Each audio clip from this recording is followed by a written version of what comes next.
It's time for Access the Experts from the University of Nebraska at Omaha with your host, Brandon Axamit. Well, hello and welcome to another edition of Access the Experts on News Channel Nebraska, where every Tuesday and Thursday, University of Nebraska at Omaha faculty members answer today's questions facing our state. Today we have the pleasure of hearing from Dr. Randy Adkins, who is the Associate Dean for UNO's College of Arts and Sciences, and today's question is a timely one with the general election just a few weeks away. Randy, today's question is, why does Nebraska split its electoral votes? Brandon, thanks for that question. How electors are allocated between the presidential candidates is determined by state law. As everybody knows, most states use a winner-take-all system of allocating electors. This means that the plurality winner in a state wins all of the electors from that state.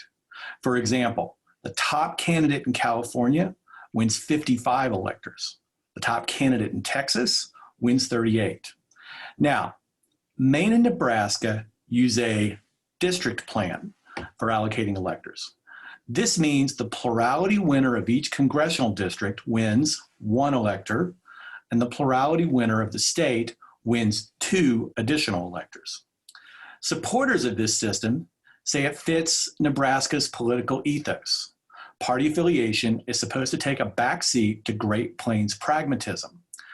Some argue even further that progressivism, dating back to the days of George Norris, is part of the reason that we use it here in Nebraska.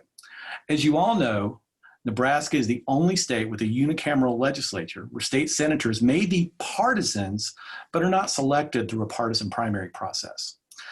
Now, opponents argue they would like to see all 50 states use the same set of rules. In fact, Maine and Nebraska rarely split their votes. Nebraska gave one electoral college vote to Barack Obama in 2008, but Nebraska had not voted for a Democratic presidential candidate since 1964, when Lyndon Johnson won. And Maine gave one electoral college vote to Donald Trump in 2016, but Maine hadn't voted for a Republican presidential candidate since George H.W. Bush won in 1988. Now, there are two reasons that Nebraska and Maine may split their votes this year.